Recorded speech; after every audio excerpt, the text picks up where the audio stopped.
Okay.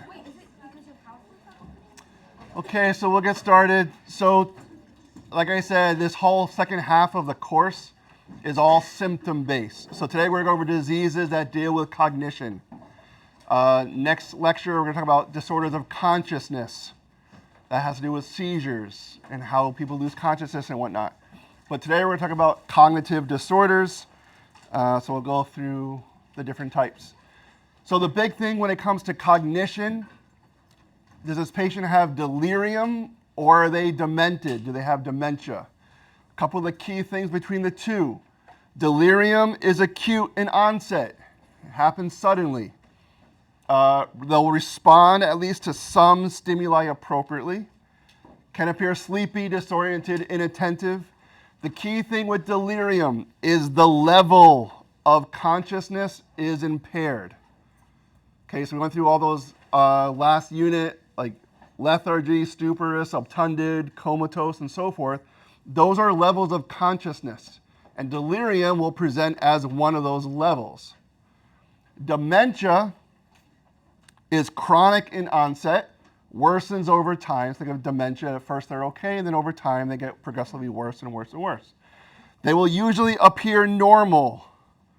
They're just confused. This is a disorder of cognition. Normal level of consciousness. Okay, they'll be appropriate, they'll talk to you, they'll answer questions and whatnot. The problem is the content. Are they making sense when they talk? Do they answer questions appropriately? Do they know where they are?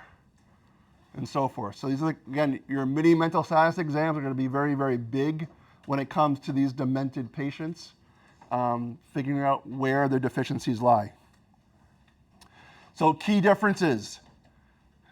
History is the biggest thing for you in these cases. You have to ask your patient, go through a really, really good history to figure out what's going on. A short onset, within hours to a few weeks, is delirium. Chronic disturbance or gradual onset favors dementia. But you have to verify the history with also their caregivers.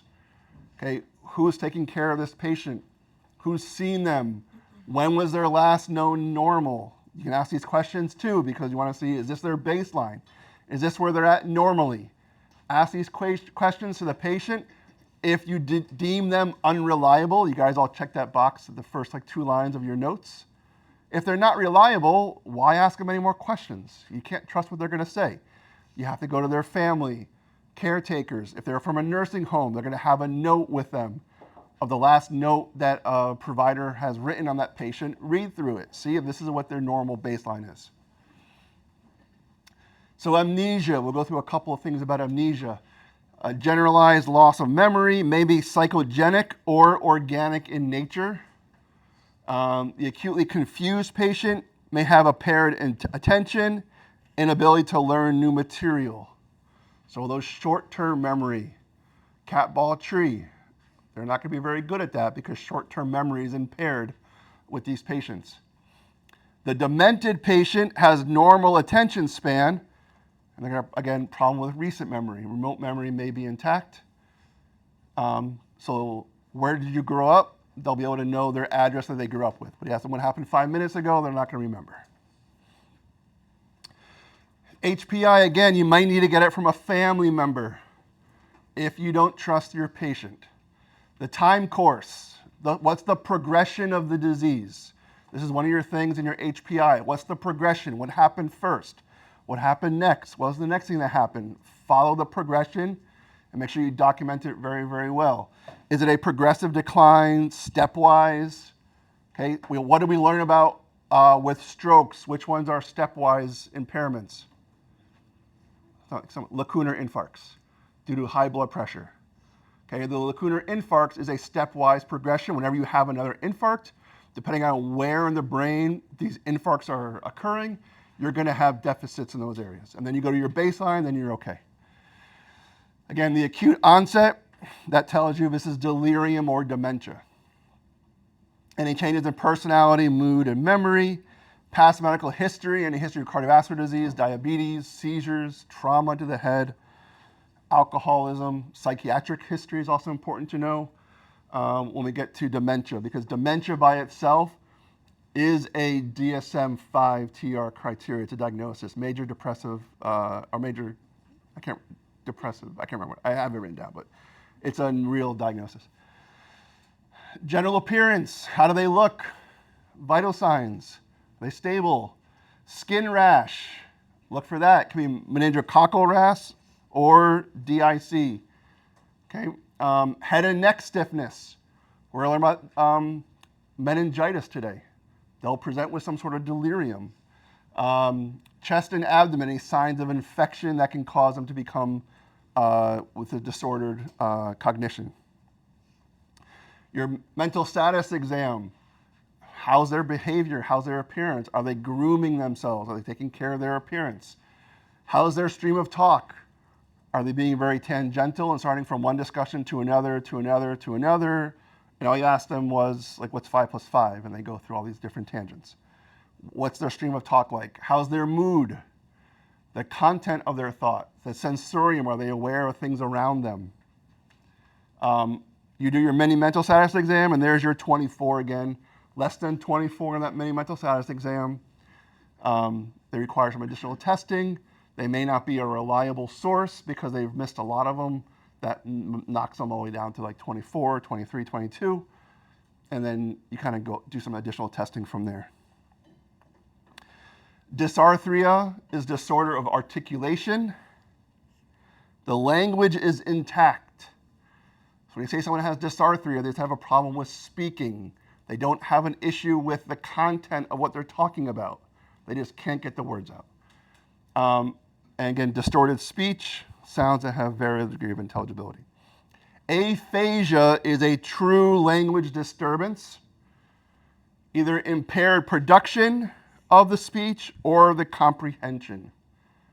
Okay, they're having a problem speaking, and we've already gone through these different types of aphasias. Wernicke's we've called is that receptive aphasia. They're not making any sense, but they can talk just normal. Broca's is expressive. They can't speak the words. They know what they want to say. They just can't get it out. And then a global aphasia, I'll show you a video of that. That's everything is gone. Wernicke's, okay, Center for Language Use. Visual and auditory inputs go into this area, and they send the stimuli to the Broca's area, which is the motor part of the mouth, so you actually can mouth what you want to say. Wernicke's, again, posterior temporal region is your receptive aphasia. Broca's frontal lobe, primary motor cortex. In order for you to speak, it requires skeletal muscle movement. Therefore, it comes from precentral gyrus. Dysarthria, possible stroke or some cranial nerve involvement as well. So when you first are listening to me right now, it's all going in the back, and then it works its way forward. So if I ask you a question off of the slides, your primary visual cortex sees it. Your Wernicke's area will integrate the visual with what the question I'm asking you. And then finally, the Broca's area will allow you to respond to me. As long as your Wernicke's area is intact and your Broca's area intact, hopefully you'll answer the question appropriately and correctly. So here's an episode of Wernicke's. Okay, where is it? Okay, why do they have a stroke right there? How do you know it's there? It's opaque. Remember, there's no blood in this area because they had an ischemic stroke. Blood can't get through. You're going to have an area of ischemia. Lack of blood makes it dark. If they had blood in the area and it was bright white, then we know it's a hemorrhagic stroke because blood is white on these CTs. So here's a video.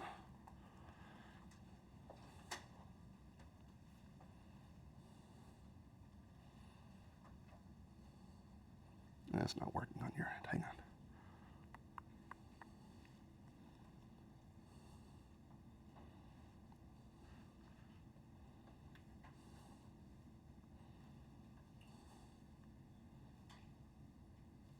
Okay, well, it's not showing the video, but you should be able to hear it. Hi Byron, how are you? I'm happy. Are you pretty? You look good. What are you doing today? We stayed with the water over here at the moment and talked with the people, for them over there. They're diving for them at the moment.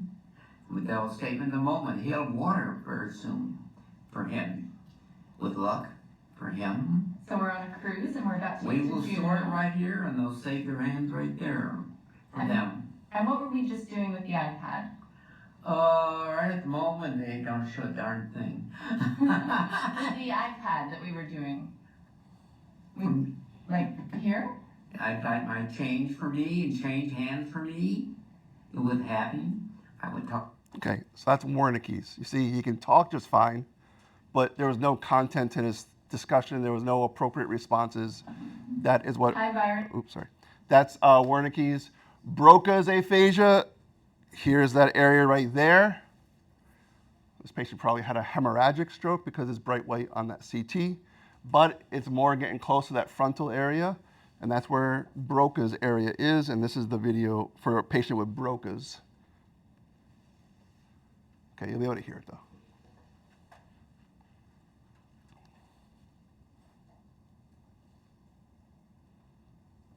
Can you tell us your name?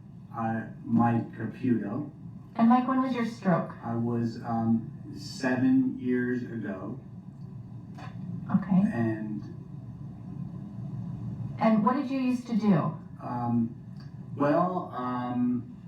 worked Autodesk, seven sales, and worldwide, and very good. Yeah. Okay, and who are you looking at over there? When you turn your That's head. my wife. Okay, and why is she helping you to talk? She's a speech. So you have trouble with your speech. Yeah. And what's that called? Aphasia. All right. Okay, so there is Broca's aphasia. Only get simple words out. Can't have a full conversation because all the words can't come out. But he was able to answer the questions appropriately. He just couldn't get all the words out. So that's Broca's aphasia. Global aphasia is both receptive and expressive. So they don't comprehend. They have trouble speaking as well. So they get a combination of both. That's what global aphasia is. Infarction with that middle cerebral artery. That's going to affect the bigger territory of the temporal and the frontal. And here is a video about a patient with global aphasia. All right, say hi. Hi. What's your name? What? What's your name? Do you know?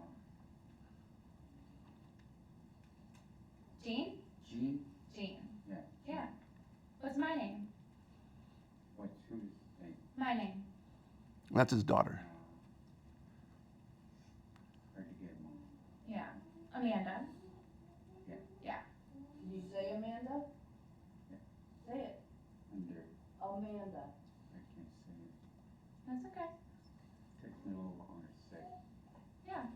Do you know where you are? Do I know who it is? Do you know where we are? No, you live in the park. Okay. So that is global aphasia. It's a combination of Wernicke's and Broca's.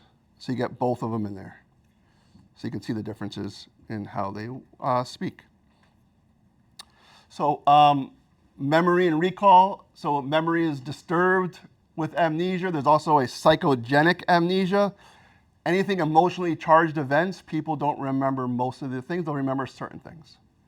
When I was in high school, I was on the diving team and I hit the board. I remember seeing the board, and I remember getting out of the water. That's all I remember. I don't remember anything else hitting the board or anything like that. I just remember getting out by myself. But anything else, I don't remember. So that's a psychogenic amnesia. That's why people who've been assaulted only remember certain things, not the whole event, because of the trauma that happened. They'll remember certain key things, nothing related to the actual trauma. Organic amnesia, that's objective facts. Retrograde amnesia, anything immediately prior to the disorder. It's like with head trauma. Okay, they don't remember stuff that happened before. So that's retrograde amnesia. You test it with immediate, recent, and remote recall. In the acutely confused patient, may be unable to learn new material, and again, level of attention or consciousness is altered. So with delirium, it's the level of consciousness that's altered. With dementia, it's the content of their consciousness. Demented patient, recent memory and remote memory will be okay. Again, where they grew up and so forth. Those things they'll remember. Your spatial thought construction, test for a parietal lobe function. This is your clock face or intersecting geometric shapes. That's all on your MMSC. It's all there for you.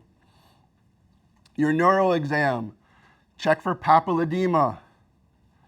What will papilledema lead you to start thinking about different things? What does papilledema mean? Increased intracranial pressure. They're going to have problems. If they have papilledema, they have increased intracranial pressure. What is causing them to have this elevated intracranial pressure? That's where your job is to figure out why they're having this. Motor findings, any paresthesias, tremor, asterisks, clonus. Remember clonus, the repetitive beats? You should only have one, but if you start getting multiple, that's clonus. Reflexes, abnormal primitive reflexes are present. The primitive reflexes are grasping and sucking. Okay, those are two primitive reflexes. Again, babies can do this immediately. If they can't, they won't survive. They have to latch on. That's the sucking reflex, and grasping is obviously to hold on so they don't fall. Historical red flags. Declining neuro exams. So in neurology, you always want to get baseline. You want benchmarks to see how they're doing. Because when they come back, if you use the same exact test on them and they show that they're getting worse, then you know they have a progression of their disease. They're getting worse with every test they do. Check pupils. Are they symmetric or not? Any history of seizures, repeated vomiting, double vision, worsening headache.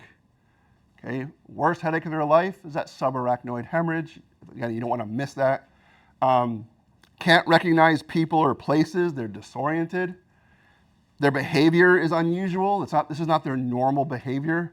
Something else may be going on. Slurred speech, unsteady on their feet, weakness in their or numbness in the arms or legs. Again, you want to rule out strokes for these patients. These are things if they have these complaints, could be other underlying causes for their delirium. You want to rule those out and treat those as you can. So causes of delirium is the mnemonic delirium. Dementia can have acute episodes of delirium as well. If anyone worked in memory care, you know what I'm talking about. Electrolyte disorders, lung, liver, kidney, infection, drugs, injury, unfamiliar environment, and metabolic issues. So those are all things that can lead to delirium. So the acutely confused patient. Alcohol intoxication is a cause of delirium. We call it drunk, but it's delirium is really what it's called. Nystagmus, dysarthria, limb and gait ataxia. The alcohol level does not necessarily predict the symptoms. So if you do an alcohol level when they come to the ER, just because they could be a very, very high alcohol level in their blood, doesn't mean they're worse off than another person who has lower amounts of alcohol in their system. Everyone reacts differently. So just because you do an alcohol level, yes, it's in their system, but the amount of alcohol, you can't just say, oh, they're really, really bad because they have so much alcohol. No, it doesn't work that way. So alcohol withdrawal is a very serious thing, and here's some treatments we show up here.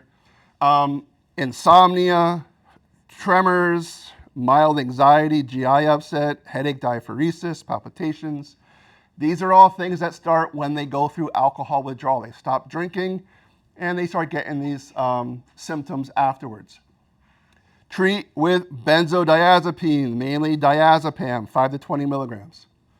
Okay, that's how you can treat alcohol withdrawals, is with benzos. By day 2, so this is early, day 2 of stopping drinking, they may have some seizure activity, maybe some hallucinations from the withdrawals of drinking. Again, just continue your benzos. Keep them going around the clock. It'll help with these symptoms. The last thing are called delirium tremens, or DTs. These happen about day 2 to 4, and they last a few days as well. Hallucination, disorientation, tachy, hypertension, hyperthermia, they get very, very hot. Agitated, sweating. Again, just continue the diazepam. You can give it every 5 minutes until the patient calms down. Obviously, you give this IV. And obviously, because they are alcoholics, we have to worry about your thiamine.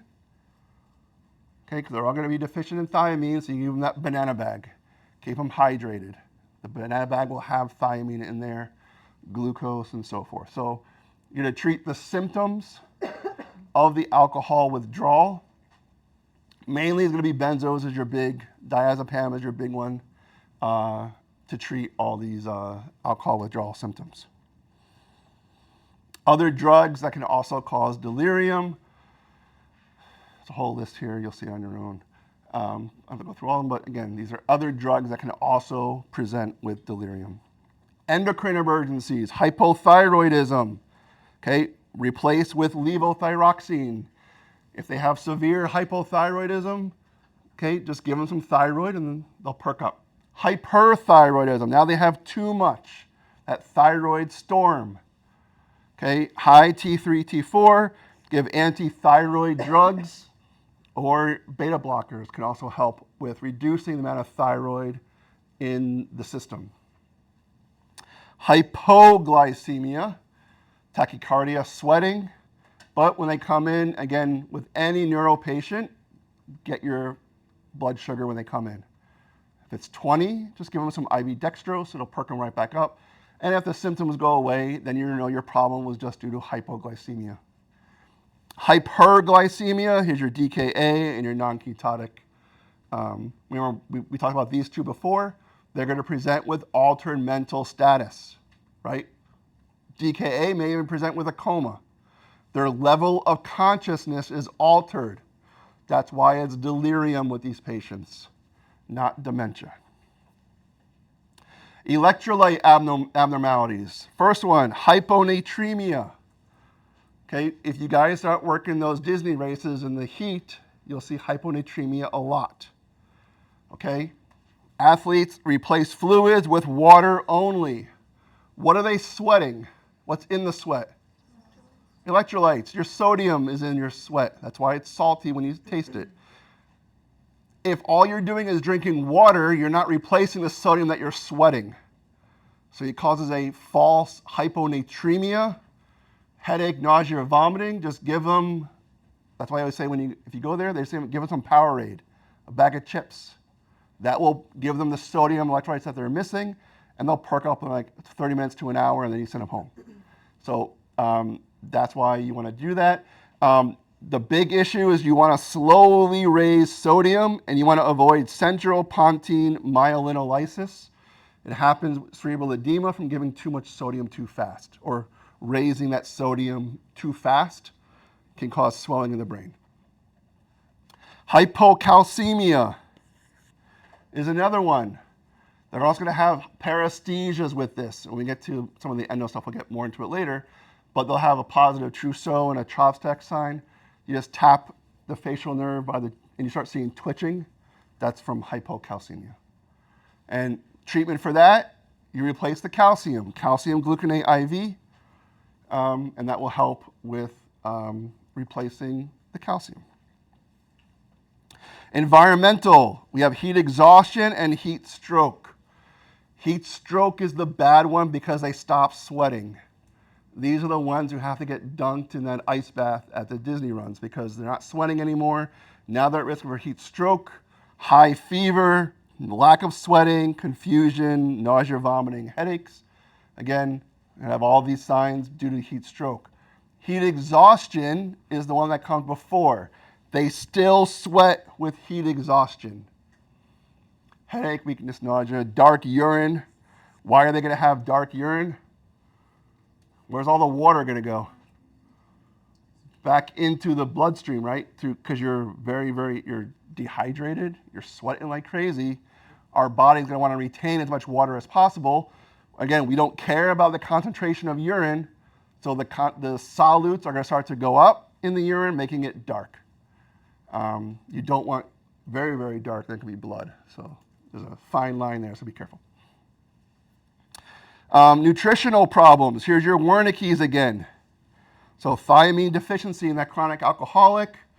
May have some eye issues. Again, thiamine replacement. Thiamine first. Do not give the bolus of glucose first. You have to give them the thiamine first.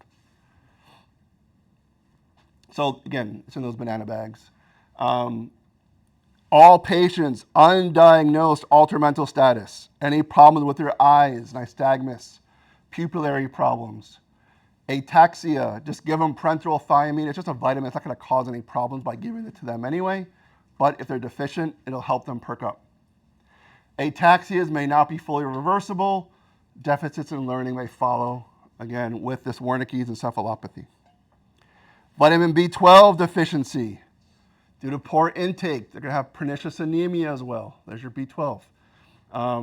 They present with mild confusion to dementia to psychosis with regards to B12.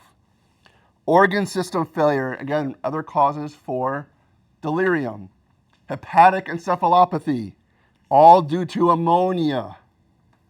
Ammonia is supposed to be turned into urea by the liver, and then that urea can be taken care of. But the liver's not working, so the ammonia conversion never happens. Ammonia starts to build up, and they get altered mental status and delirious due to the increased ammonia. May have some asterixis as well, so you do your hand flap, the hand flap test. I forgot what it's called. You guys do it, but no, it's a wrist flap test. I forgot what it's called. But you do it for liver failure patients, and they can't do it because of the ammonia levels. So the treatment. Lactulose is the main one. It makes them go to the bathroom a lot, but it helps get rid of the ammonia. Okay, but lactulose. And the other thing too, because they are having liver failure, watch for coagulopathies. They're going to have issues with their clotting factors because they have liver damage. Uremia. We mentioned this before, that uremic frost. That's how patients can have when the sweat goes away, they have that froth left over. That's due to renal failure. They're going to need dialysis and possible renal transplant due to this long-term uremia and due to renal failure. Okay, so these are different things with organ system failure that can cause delirium as well. Psych disorders, psychosis, severe depression, acute anxiety can also present with delirium. What's a generic one? Can fit for all classes. I have one later that I'm going to see. If half of you guys don't get it, I have to change out the meme because it's a good one. But I don't know if some of you might not get it. I have to change up my memes. They're not hitting your generation anymore. You'll see it later though. Infectious disorder. We're going to go through these as we go through them. So here's your meningitis, encephalitis, and malaria. So meningitis, invasion of the bloodstream. Something got through that blood-brain barrier. Now it's affecting the meninges. That's why it's called meningitis. There's different types, bacteremia, viremia, also known as aseptic meningitis, fungemia, parasites as well, caused by direct contiguous spread, so sinusitis, otitis media, all those different, very close to the brain, and they can get in, cross that blood-brain barrier.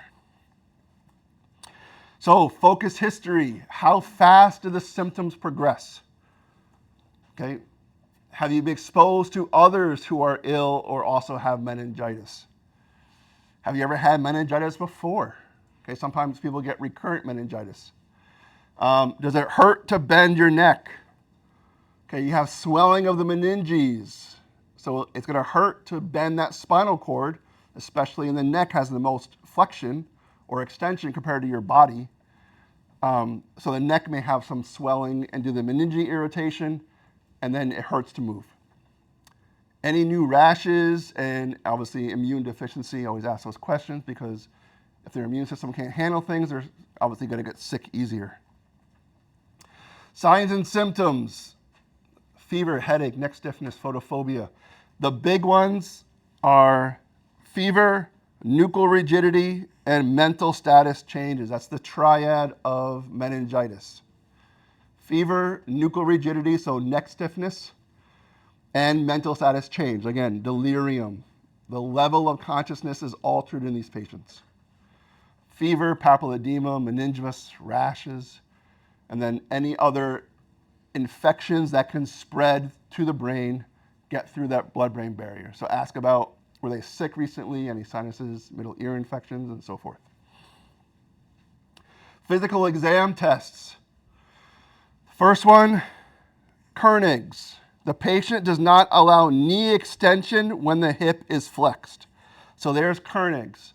So the hip is flexed. You are going to try and straighten that leg out. They're not going to let you do it because the pain is intense from all that meningeal irritation. The next one is Brzezinski's sign. And this is Brzezinski's up here. When you try and passively flex the chin onto the chest because of the pain involved, they're going to bring their knees up. So that is the sign. You flex their neck and the knees come up to help with the pain. That's Brzezinski's sign. Lumbar puncture. Okay, you have to figure out what type of meningitis this is. Is it viral or bacterial?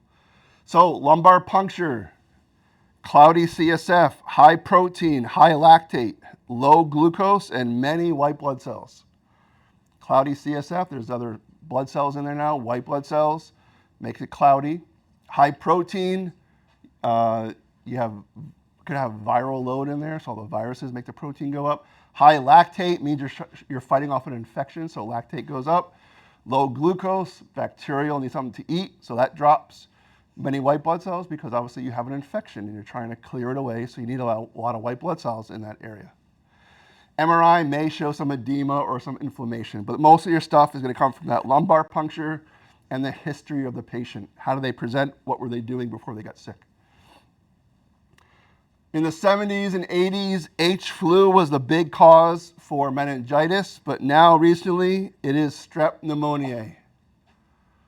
Okay, that's the big one now. Strep pneumoniae is a big culprit for meningitis.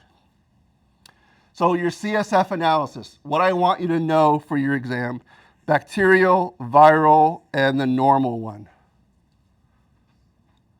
Okay.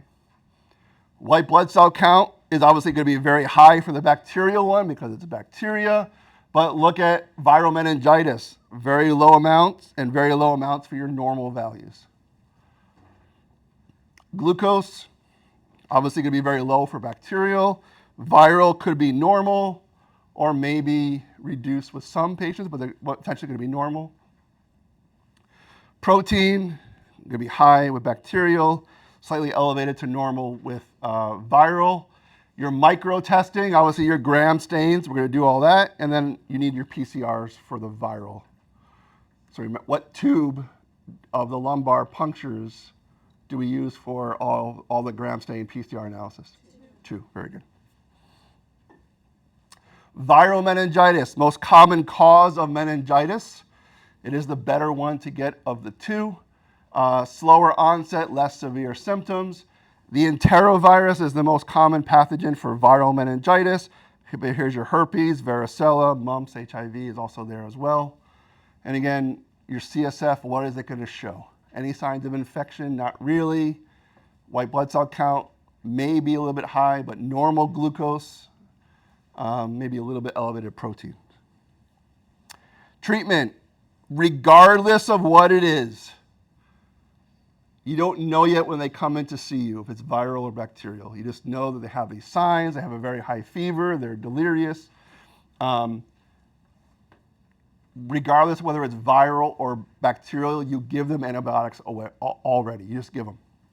Don't wait. Time to antibiotic administration is correlated with the outcome. So the faster you get them started on antibiotics, the better the outcome is. Now, one of the important things, whenever you give antibiotics, always get a blood sample before you give antibiotics, regardless of whatever the cause is. So always try and get antibiotics or your blood draws, lumbar puncture before you give that first dose of antibiotics. You want to see how high these levels are before you give antibiotics. Watch your airways, your fluid hydration with IV normal saline or lactated rigors. Control fever with Tylenol. If it is viral, then you can give acyclovir because it's a viral infection, and acyclovir is antivirals. You could also consider some steroids if they're really having some severe symptoms of the meningitis, the neck pain, nuclear rigidity. You can give some IV Decadron. Again, it's a steroid to help reduce the inflammation of those meninges. Outcome, early diagnosis, again, is the best thing for it. Factors associated with a poor prognosis of viral meningitis, extremes of age, so very, very young, very, very old. Delay in diagnosis and or treatment. So the longer you wait to give them antibiotics, the worse the prognosis is. Stupor or coma, any seizures along with the meningitis is not a very good sign. Focal neurologic signs, again, this could be like swelling in the brain, causing issues of any, remember the brain's in that skull, it can't expand. You're gonna get compression of tissues. Encephalitis, so that with meningitis, just remember viral is the better one to get. The most common ones are viral. Bacterial, everyone gets antibiotics anyway, so we just blast it with antibiotics. Encephalitis, altered mental status or personality changes. This is infection to the brain tissue itself. Meningitis is an infection or inflammation of the meninges, the coverings. Now we're dealing with the actual brain tissue itself. Hemiparesis, focal seizures, some autonomic dysfunction, ataxia, and problems swallowing. Most common is viral. We have enterovirus, that's fecal-oral transmission. Herpes, varicella is human to human. And we also have these arboviruses, the mosquito-borne ones. Ticks, West Nile, and Eastern equine encephalitis. Primary encephalitis, the virus directly invades the brain and spinal cord. Crosses the blood-brain barrier and all that fun stuff. A secondary or post-infectious encephalitis, the virus first infects another part of the body, and then it spreads as a secondary consequence to the brain. So again, with any type of these things, figure out what they were doing beforehand. What is a very important question to ask right off the bat once you know they have encephalitis, as far as their medical history? Travel history, where'd you go? Because when we get to like West Nile virus, we have to figure out where were they in the world, because the treatment depends on where they were. They have different types of mosquitoes. So your enterovirus encephalitis, fecal oral, very low mortality, except for 71. Clinical picture, herpangina, hand, foot, and mouth disease. They get the sores on the palms, the soles, and in their mouth. Okay, very rampant through daycare. Goes through crazy there. Enterovirus 71, the reason why it's bad because of rhomboencephalitis. Again, mild symptoms except for 71. Most common in the summer and the fall is when usually this one pops up. HSV encephalitis, this is with your herpes. Most common cause of fatal encephalitis is due to herpes simplex, human-to-human transmission, or reactivation of that latent virus. Remember, these things live in the cell bodies of the neurons. That's why you can't treat them, they live forever. Nothing we have can penetrate into those neurons to kill it. Then when they reactivate, they come out through the axon into the dendrites, wherever they are, that's where you get the source. Because it's viral, acyclovir. Just get that in your head. Anything viral, it's usually going to be acyclovir as the treatment that you can give, or valacyclovir, but they all end in ovir, so you know they're antivirals. Here's your West Nile virus, birds and mosquitoes, late summer, early fall. Advanced age is worse off, and then obviously treatment is very supportive for the West Nile virus, so pain, fever, make sure they're well hydrated, supportive treatment, just treat the symptoms. Rabies encephalitis, okay? Bite of an infected animal, they're gonna have encephalitis or paralysis, and you need to have the vaccine. This is not the one I was telling you about. Although, you all know what the song this is, so. Do you? Yes. Okay. Callie, you wanna sing it since you were late? No? Okay. Here's the key thing with rabies. you have to treat it with the anti-serum or they're going to progress and the patient's going to die. So they have to be honest. Yes, I was playing with a raccoon and it bit me. Now I'm having these issues. They have to give you the antiviral or you're going to pass. Labs and tests for these types of encephalitis. Head CT as always, with and without contrast agent. Again, perform before the lumbar puncture. Intracerebral pressure, mass effect, obstructive hydrocephalus. This was a question on your exam. The reason why you have to do a lumbar puncture, CT before the lumbar puncture is risk of brain herniation. The brain will get sucked into that foramen magnum and will herniate into the brain stem. MRI is better later on. EEG may show some slowing of electrical activity through the brain because of all the swelling that's going on. CSF analysis, protein normal or a little bit elevated. Lymphocytes are there and glucose is going to be normal with these encephalitis. Treatment, always watch out for airway, fluids, nutrition. If a patient is in an altered mental status state, they can't eat on their own, how are they going to get calories? You gotta start thinking about that.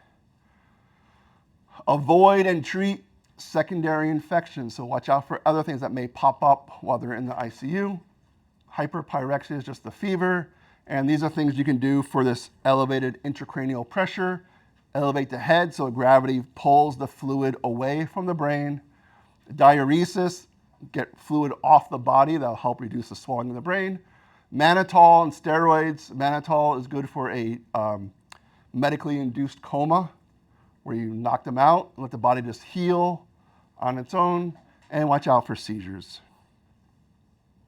Cerebral malaria. This is your Plasmodium species.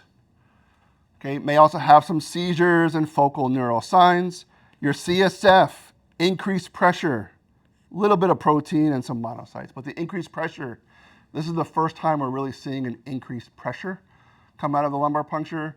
You'll also see it with hydrocephalus, but you also see it with malaria.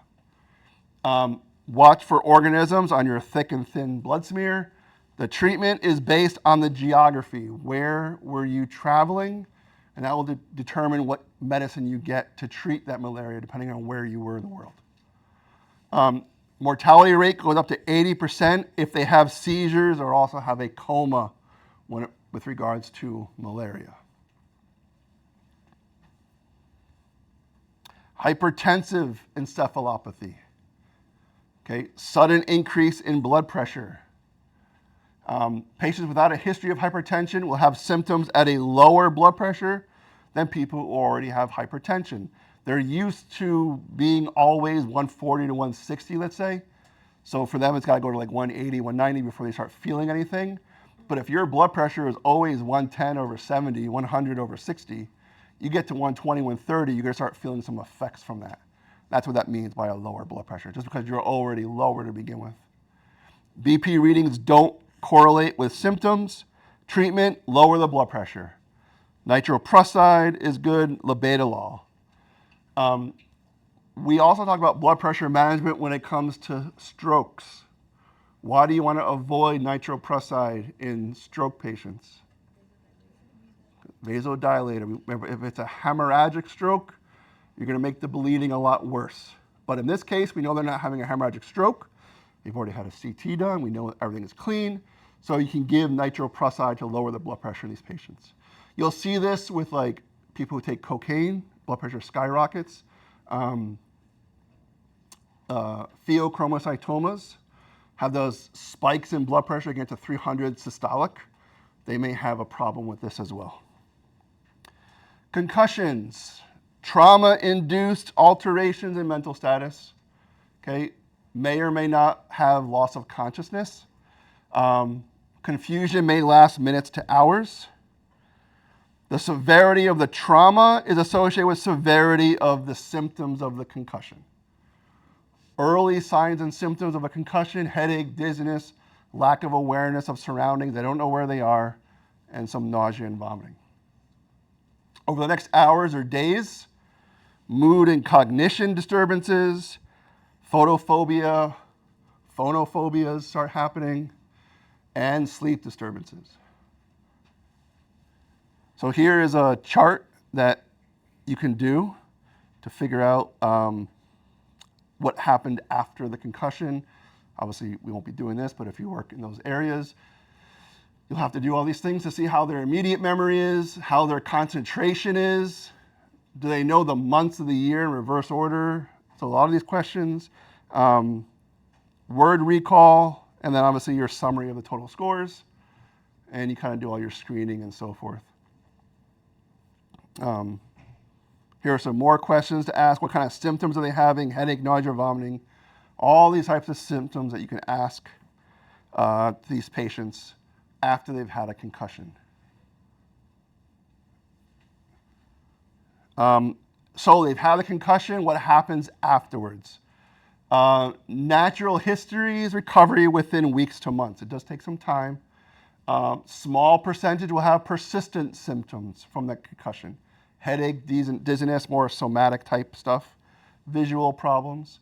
Some may have cognitive issues, decreased concentration, memory issues. Neuropsychiatric issues, so anxiety, depression, irritability, mood swings. That's why some of these people have concussion, post-concussion syndrome, or CTE, due to repeated concussions from playing sports. They commit suicide in very violent ways because of the CTE. Repeated concussions increase morbidity. So the more concussions you have, the worse off. And I'm gonna we'll go back. Okay, risk factors for delirium. Advanced age, pre-existing conditions, prior episodes of delirium, they're going to go into it a lot easier. Polypharmacy, you're going to learn about this a lot more when we get to geriatrics. They're on too many medications. And all those medications affect with each other, and they can give you a very serious episode of confusion. Obviously, alcohol dependence, use of any psychoactive drugs, deficits in hearing, perioperative complications. So after their surgery, they're having issues and they get delirium. Obviously, that's a risk that can put you into a risk factor for getting delirium, immobility, and severe comorbidity. So when a patient comes in and they're acutely confused, you don't know why, because you can't get a history from them because they can't talk to you. So obviously get your blood work done, see what's going on there, look for infections or anemia, check your ammonia and your liver. We talk about those are hepatic encephalopathy, can be a cause for delirium. Your thyroid function test, we mentioned thyroid hyper and hypo, can also have altered mental status.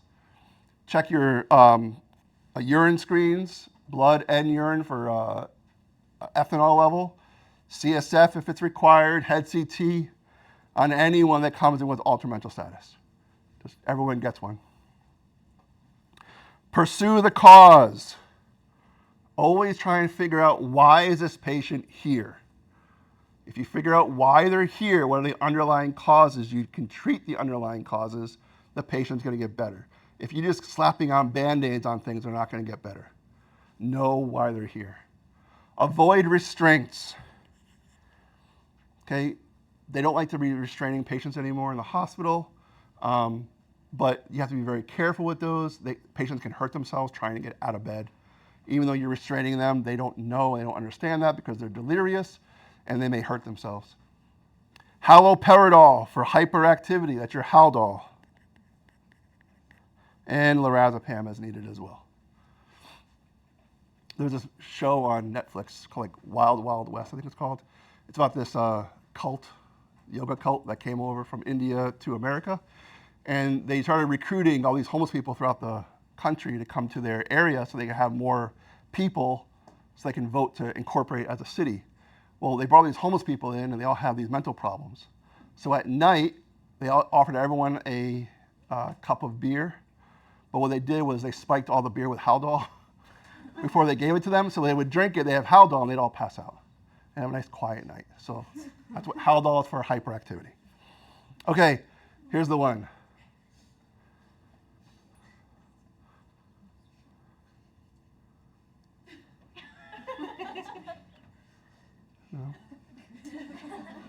Okay.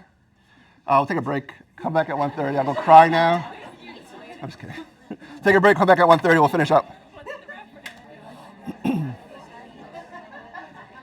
Okay, we'll get started and finish up. There's only 4 things in dementia we have to worry about as we go through. So dementia itself, progressive decline in cognitive function, above and beyond what you would normally expect from just getting old. Okay, as you get older, your memory does decline, but it's a normal rate. Demented patients will have a steeper decline in that. Symptoms will vary, but all of them will involve some diminution of cognitive skills, especially learned tasks. Recent memory is usually going to be the one that's affected the most. Normal level of consciousness. They're going to be alert and oriented, not oriented so much, but they're going to be alert. When you talk to them, they'll respond. Whereas delirium, again, is the alteration of consciousness. They'll slowly progress to include personality changes, intellect. Alzheimer's disease is the most common form of dementia, then dementia with Lewy bodies, vascular or multi-infarct dementia, frontotemporal, and Parkinson's disease with dementia. Parkinson's, we're going to discuss a lot more when it comes to movement disorders, but there is obviously combinations of Alzheimer's with Parkinson's disease as well.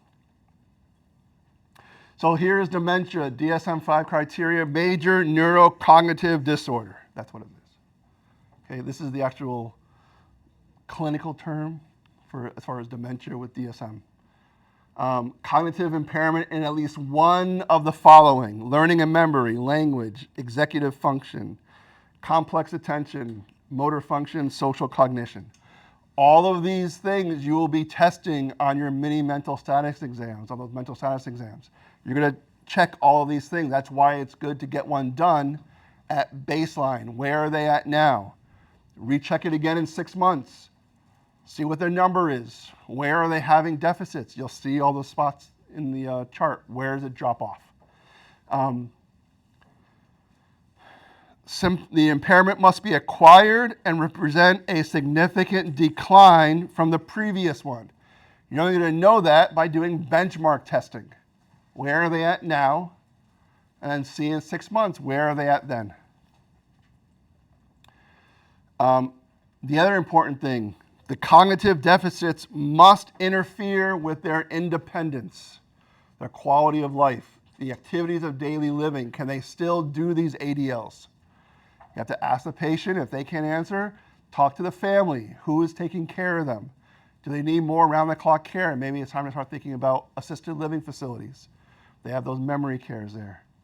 In the case of like Alzheimer's disease, the disturbances are insidious at onset and they are progressive based on the history and serial mental status exams. Again, you have to do these things more than once. See how they're doing over time. The disturbances are also not occurring during the course of delirium. Patients with dementia can present in a delirious state, but when the delirium is gone, those neurocognitive deficits still remain. So if they're just when they're delirious, it's something else. When they're all the time, when they're delirious or demented, they're still going to have the same deficiencies. The other important thing, the disturbances are not accounted for by another mental disorder. Major depressive disorder is something you need to rule out when it comes to dementia and delirium, your schizophrenia as well. So rule them out before you say this patient has Alzheimer's dementia. So here's a little algorithm you guys can follow as you're going through. Obviously, have symptoms, suggestive of dementia. You perform your clinical assessment, H&P and so forth. They do have deficits that you see. So you perform an assessment for treatable causes of dementia, medication, depression screening, and laboratory. If treatable abnormalities are present, yes, you just treat the underlying issue and see what happens. If there's no treatable abnormalities present, do the findings meet the criteria for the diagnosis of dementia? And then you just go down and down from there. Mild cognitive impairment, just reassurance and reassess in 6 months. If they do have some mild cognitive impairment, then maybe they need to go see a neurologist for those issues. If they have atypical features of dementia, no, they don't. They're just Alzheimer's. If they have atypical features, go to subspecialty. Neuro is obviously the big one. But this is like stuff that you would do in a normal family doctor, internal medicine. You can still do these things. And as you notice them, then you refer, hey, I'm starting to see some changes here. Why don't you get established with a neuropsych doctor or just neurologist? And then we'll see you again in 6 months and go from there. So your evaluation, first thing, non-contrast CT. Always start out with non-contrast. You don't know if they're having a stroke in this case, so just do a non-contrast CT, or you can get an MRI. Screen for depression. Okay, when you guys get through the meet with Professor Munoz with behavioral health, you'll go through the depression and you'll see what questionnaires are used for depression. Get your B12 level, thyroid. ApoE, we talked about that a little bit in pathophys, I believe, but ApoE is that wild type of this apolipoprotein, and studies have shown that if you have this ApoE4 wild type, you have a very high risk of getting dementia later on. We talked about Chris Hemsworth, the guy who played Thor. Okay, he was found, he had this gene, took some time off, reevaluated things, and is back acting. Syphilis, if they have history of unprotected sex repeatedly, issues in the past, so on and so forth, because tertiary syphilis will affect the brain. So you want to rule that out as well. And any genetic markers, if there's a strong family history, check the genetics. So Alzheimer's disease prevalence is up by about 50% by age 85, more females, and positive family history is here. We've gone through this before. The senile plaques, those beta amyloid plaques, become toxic to nerve cells in high concentrations. Also those neurofibrillary tangles, also called tau tangles or tau proteins. Again, these all affect the cell bodies and how the impulse is generated down the axon. You lose your cholinergic neurons. Okay. Overstimulation of the NMDA receptors by glutamate is also present, and it may result in some neural damage. And unfortunately, well, now testing is becoming more sensitive to Alzheimer's, but for the most part, it's usually a really pure diagnosis post-mortem because you have to do slices of the brain to see what the tissue is showing with regards to the beta amyloid plaques and those tau tangles, those neurofibrillary tangles. You can't see this on imaging. Some of the high-functioning PET scans are trying to see if certain parts of your brain lights up, so that's one thing they can do to see, yes. How do they test new drugs if they can't really confirm? Symptoms.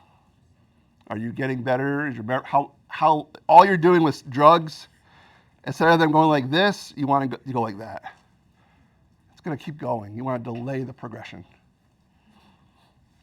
So the three changes, the tangles, those fiber strands, those neurofibrillary tangles, cortical atrophy, most evident in the pyramidal layer of the hippocampus, and these amyloid plaques. Those are the three microscopic changes. Again, you can't see them, unfortunately, until the patient passes away, and you can do an autopsy and do slices of the brain tissue and see what's going on. In the advanced stages of the disease, the brain is diffusely atrophied, and it may lose its weight by about 20% of the brain weight due to atrophy. And it's all cortical atrophy, so the cortex gets reduced. Cerebral convolutions are narrowed. Sulci are widened because you lost brain tissue. So those sulci will be wider because there's no tissue there to replace it. Third and lateral ventricles are enlarged. frontal, temporal, and parietal lobes, but cases also may vary considerably. So if they're having frontal atrophy, you'll see changes with behavior, mood, social graces. If they have problems with their temporal lobe and parietal lobes, they may have some visual, auditory hallucinations and so forth, because that's the part that's being affected. And obviously the atrophy you'll see on CT and brain, because you'll actually get a slice and you'll be able to see all the atrophy of that brain tissue. It's gradual development, and forgetfulness is usually the first major symptom. First noticed by the family. The family will notice, hey, you don't remember this stuff as much as you used to. Usually the family are the first ones. The patient may not recognize they're doing certain things. Speech is halted. They can't recall the word, like tip of the tongue. I know what the word is, I can't remember it. And then eventually vocab becomes very restricted, and they'll talk to you in short words, just answer the question, they won't elaborate on much. First progresses to disorientation, to time, and then place. So first they won't know what time they are, they don't know what time of day it is, but they know that, yeah, I'm in a building, and then eventually that goes away too.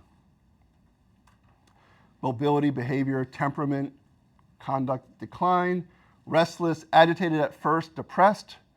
Then it gets to neglect. They won't shower, they won't bathe, they won't dress, they won't eat. It's called aninition. They won't get anything going. Anyone work in memory care before? No one wants to say anything and share? I know one of you did. Someone mentioned it. I can't remember who. I thought someone did. Symptoms progress over 5 to 20 years. So again, slowly progressive, takes time. Memory care works because they just are in the same place all the time. So if you hear these stories about the demented patient, they walk out of their house and they're wandering all over the streets and the roads. They don't know where they are. They don't know what they're doing. They're just wandering. The memory care places, they have it's like a street set up, and each house is their own little apartment, but they're used to that. They know where they are, and they don't change things. That's why if you have any relatives who has dementia and they get very attached to like a doll or something, buy 5 of them, because if they lose one, they're gonna freak out. So just replace it. Oh, here's your baby back. It's okay, and it'll be okay. But if you lose that one thing, they're gonna get very agitated. The confusion will get worse. So have multiples of those things so you can give them right back. Signs of dementia. Early on, non-focal neuro exam, everything's gonna be okay, but it's all gonna be mental status changes. Maybe some visual disturbances. Maybe towards later on, they start getting some walking disturbances and how they walk, shuffling steps, wide base so they don't fall, so having a wider base, they won't have better on their feet. Later on, language issues, cognitive decline, hallucinations, paranoia, and so forth. Here's your primitive reflexes again. So you'll still see people doing kissing things with their mouth. That's their sucking reflex. It's a primitive reflex. It comes back. Patient may become mute, bedbound, incontinent, because again, with this aninition, they're not going to take care of themselves anymore. This is late stages, 15 to 20 years of having this disease. Late manifestations, right before they pass, unfortunately, social graces are lost. So they'll start doing inappropriate things. May have some psychosis involved. Seizures may happen. Extrapyramidal rigidity and bradykinesia. So you have trouble initiating walking. When you first start walking, it's a cerebellar function. To get the coordination to start walking, they're going to have a problem with that. Problem with turning in a corner. They can't just use both their feet, twist and walk. They're going to have to walk into a corner, stop, start shuffling their feet like this, and then they can walk again. So they'll start doing stuff like that. And that's where Parkinson's and dementia kind of overlap because of these motor symptoms that they have later on. Again, grasping and sucking reflexes show up again. Sphincter incontinence or sphincter continence fails, so they have loss of bladder and bowel functions. And akinesia and mutism, they just don't talk, and they'll just sit there all day. Myoclonus, incontinence, spasticity, hemiparesis, and then eventually death 5 to 20 years after the onset of the symptoms of dementia. Diagnostic studies, no labs that really can confirm your diagnosis of dementia. MRI and CT won't show much early on in the course of the disease. It looks just like a normal geriatric patient. But later on, cerebral atrophy, widened sulci that you'll be able to see later on in the disease. EEG, later in course, you'll see some slowing of brain waves. Because you have all this atrophy going on in the brain, it's not going to conduct as well. Here's that PET scan. Again, diminished activity, especially in those temporal lobes, but that's late in the course of the disease where you'll really pick this up with those functional PET scans. It's not a screening tool for dementia. You won't see anything, therefore you can't screen them. Your neuropsych testing, MSCs, and diagnosis, 90% of the time you can get it right just by clinical data, time course of the disease, and repeated CT MRIs. So it's just a diagnosis based off of history and physical, essentially. Your mental status exams play a big role in these diagnostic studies. Treatment, mild to moderate symptoms, acetylcholinesterase inhibitors. Aricept, donepezil are the big ones. Exelon is also there. Exelon comes in a patch. Is that helpful for these demented patients? Yes, because they can't take anything orally after a while. So Exelon has a patch. You put it on them, and you go through with Dr. Wood, but Exelon patch, you put it on, and it lasts like a week or so, and then it gives them a constant supply of medicine. Put it on a place the patient cannot reach, because if it's on their arm, they're going to pull it off, because they're going to get irritated by it, so put it somewhere where they can't get to it. Side effects, elevated LFTs, nausea, vomiting, diarrhea, and dizziness. So because of that, what should you do before you start a patient on these medications? Liver function test, see what your baseline is before you give them these medications, because if you see a rise in liver enzymes, you want to make sure it's due to the drug, nothing else. May delay progression. So this is obviously we're giving these medications to delay the progression of the Alzheimer's. They get a modest improvement of symptoms, stabilization of cognition, lengthening the time from assisted community living to nursing home placement.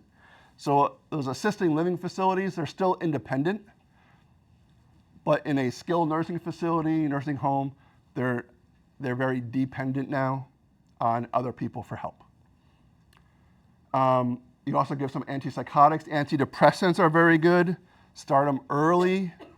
When they notice they have Alzheimer's and you kind of spring it on them, that can lead into a depression by itself, making things worse. Any patient like with dementia or any like a cancer diagnosis, just start them on antidepressants right away. You'll learn it takes about 2 to 4 weeks before they even start working, because they gotta build up get across that blood-brain barrier. It takes time, so they're not gonna feel better tomorrow. It'll take a couple of weeks. So get them started early. No treatment will reverse it or arrest the progression. So all we're doing is trying to delay it. So the big ones are Aricept, donepezil, Exelon, rivastigmine. Those are the two big ones for Alzheimer's dementia. Okay. If they start getting more severe symptoms, we give them memantine or Namenda. Okay, it's a glutamate receptor antagonist. Okay, we mentioned before that part of the problem towards the end with Alzheimer's patients is glutamate goes crazy, it starts frying those neurons, making the dementia worse. So by giving them, when they start getting some more severe symptoms, you add in Namenda, which blocks the NMDA receptor. Therefore, glutamate can't have a control over the brain, causing neuroexcitability. Okay. Again, patient with mild to moderate advanced dementia, you add memantine already to the cholinesterase inhibitor. Okay, so you can add Namenda to Aricept. You could add them both. Now, if they weren't getting any benefit from the Aricept, they were having a lot of nausea and vomiting with it, they couldn't tolerate those classes of drugs, then yes, you can give them Namenda by itself. But usually you want to do it in adjuvant therapy, put them both together. Alternative therapies, vitamin E is here, antioxidant, not helpful for routine prevention of dementia, but if you have dementia, it may help. Salicyline is an MAOI, has some antioxidant properties. Ginkgo biloba, okay, those cognitive impairments and dementia. Get them a word puzzle book. Like, it really helps keep their brain active, keep it working.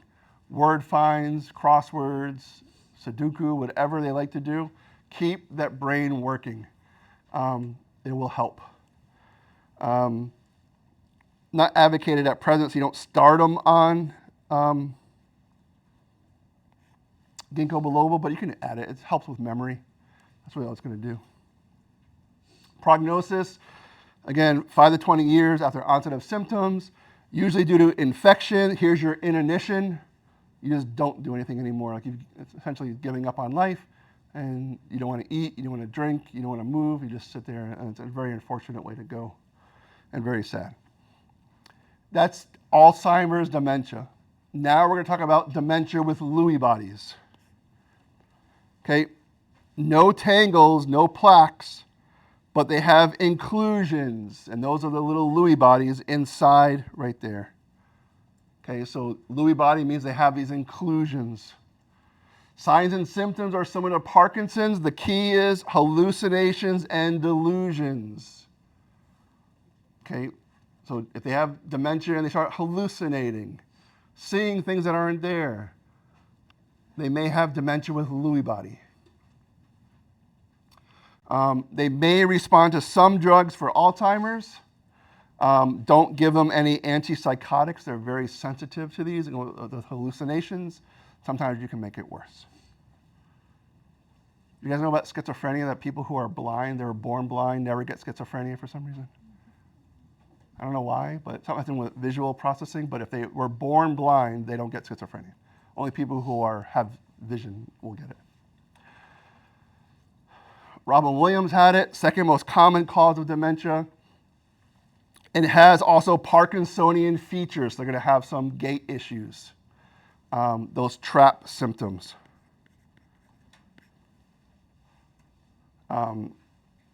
It may also be indistinguishable from other forms of Alzheimer's disease because they present the same.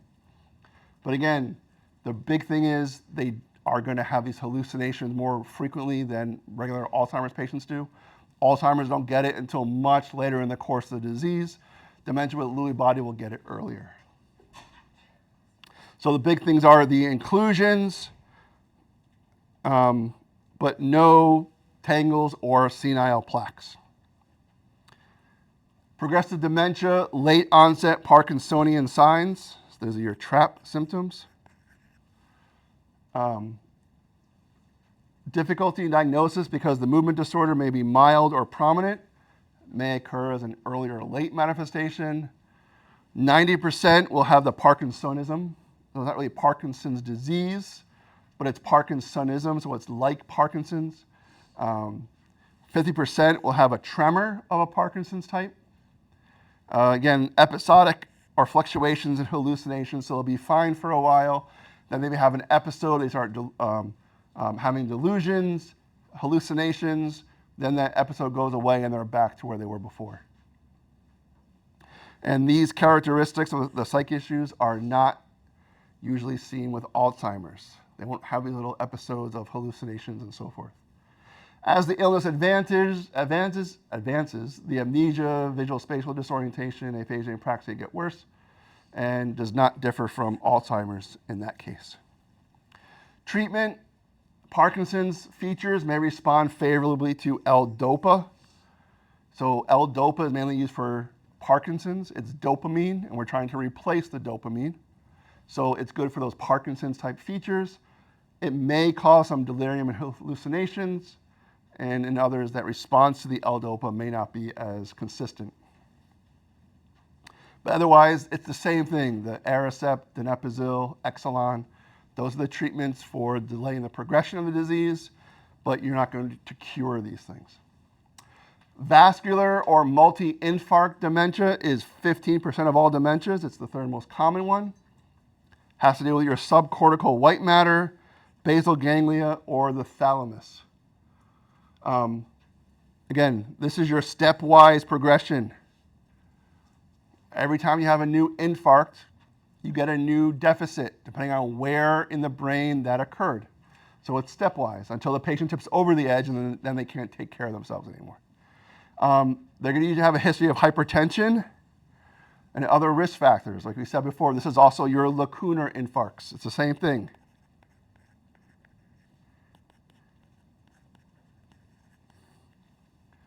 Vascular multi-infarct dementia.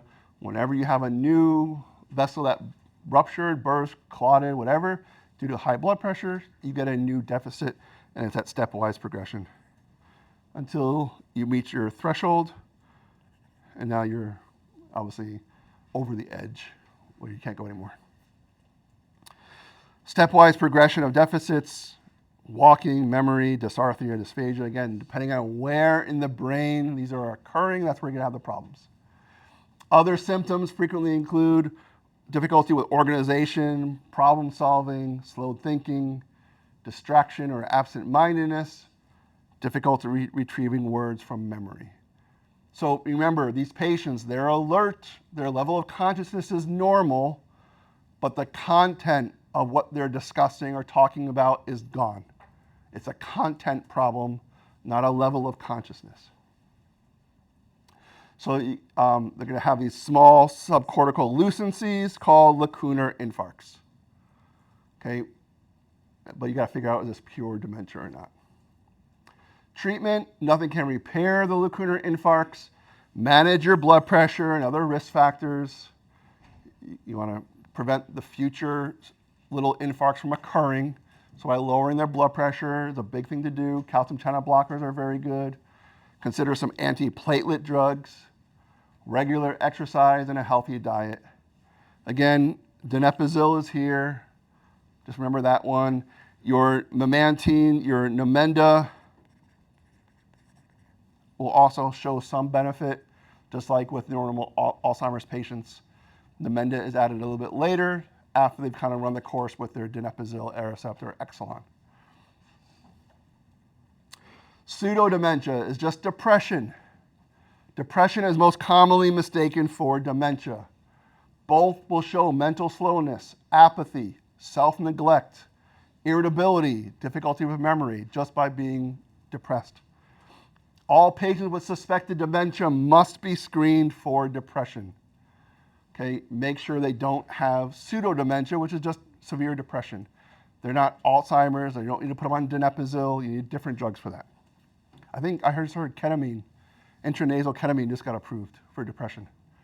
So they give ketamine a lot for psych issues, but now they can give it intranasally. So, distinguishing features between dementia and depression. In dementia, the patient is unaware. Yes? So a lot of patients with dementia end up getting depression, though, because they have dementia. So how would you tell which came first? Like Screening, I'll go through it now, but screening tools, the depression will tell you. In dementia, they're unaware, but in depression, they're aware of the deficit. They know they have depression, and it's hard to snap out of it. But they know that they are clinically depressed. No complaints of memory loss. They don't even know they forgot something. But in depression, they're going to complain of memory loss. Like, I should know this. I know what it is. I can't think of it due to the depression. Very few vegetative symptoms with Alzheimer's. They're up and moving, doing things when they can. As a late progression, they probably won't be able to. Prominent vegetative symptoms for depression. Okay, they call it bedrotting now, right? So it's a sign of depression. Dementia, worse at night. When I was a hospitalist, I covered Health Central for many, many years at night. And most nights around 9 o'clock, these nurses will call me, hey, the patient's very alert, they're very confused. Can I get some Ativan for them so they can go to sleep? Nurses just didn't want to deal with the patient at night, so they asked me for some medical aid to get them to sleep. So it's also called sundowning. So if you worked in an ALF, you'll notice at night it gets a little crazy because the sun goes down. At night, it gets worse.